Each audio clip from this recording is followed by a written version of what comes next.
Hey, good morning, everybody. Welcome to day 14 of Daily Habit. Thanks again for tuning in. I really appreciate it. Hope you're having a great morning on this Tuesday morning, and I hope you have a great day and a wonderful rest of your week. As we get started here, I'll just say, make it a great day. So again, yesterday we touched on the 10, we've been working through the 10 concepts by Brad Stulberg in his book, Master of Change. We're on concept number 6 today, which is view the world with independent and interdependent lenses. And so it's kind of humorous. I'm trying to see if I can read the book, and I kind of have it in my left hand over here while I'm talking to you on the video. And I have my glasses on, but my eyes, I know, and I'm sure this happens to a lot of folks, it's not new, but I think it's kind of interesting. You know, as you get older, your eyes are kind of shifting, and so you have to kind of deal with that change. So I have my glasses off often because it helps me to read without the glasses, but I need the glasses for like driving, things of that nature, just to, to be safe. I can still drive without them, but right now I'm trying to read the book, so I have to put the book kind of far away, at least at an arm's length, and I would say it's not a perfect scenario, but it is interesting. So here we go. So if I stumble over the words, it's probably because it's not 100% super sharp when I'm looking at the book, so I appreciate it. So people tend to adopt one of two selves in relation to the various roles and environments they inhabit. An independent self views itself as individual, unique, influencing others and its environments, and free from constraints. An interdependent self views itself as relational, similar to others, adjusting to situations, and rooted in traditions and obligations. Once you are aware of these lenses, these glasses, you can choose when to wear each. Consider how and when you might switch between an independent and interdependent lens in your own life. The former is advantageous when you want to make something happen and have a high degree of control. The latter is advantageous when you are in a more chaotic environment.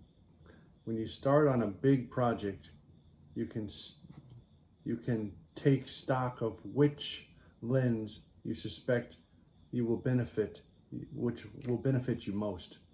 If you find yourself butting up against a wall, become aware of which lens you are using and see if approaching the situation from the other might help. Remember to think non-dually. Even in a single project, there will likely be moments that benefit from displaying each lens.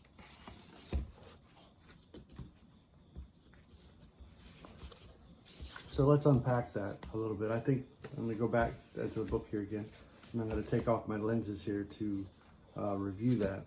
So it's kind of funny, like I was saying. So view the world with independent and interdependent lenses.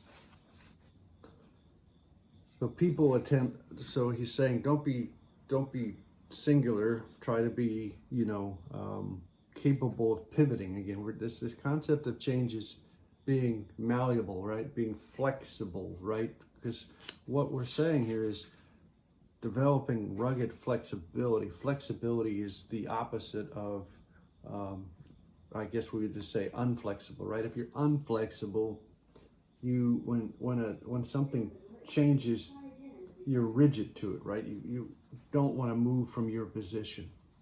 But if you're flexible with it, you can consider different outcomes. You can consider different ideas. But what's interesting here is he does mention again that we have a tendency to choose kind of the independent, I'll go it alone, or independent, I'll bring in others. So independent self, again, views itself as individual, unique, influencing others and its environments, and free from constraints.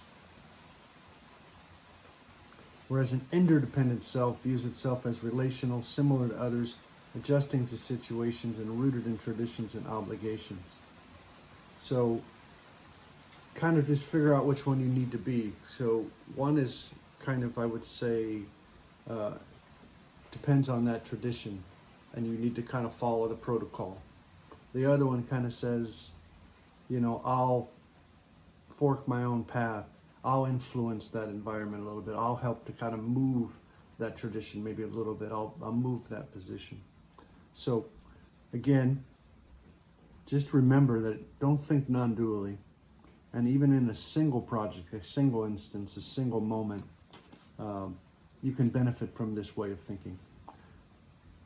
Thanks again, everybody, for tuning in today. Day 14. Happy Tuesday. Hope your day, your morning is going great. I hope your week goes wonderful. I will see you tomorrow. God bless, and thanks again.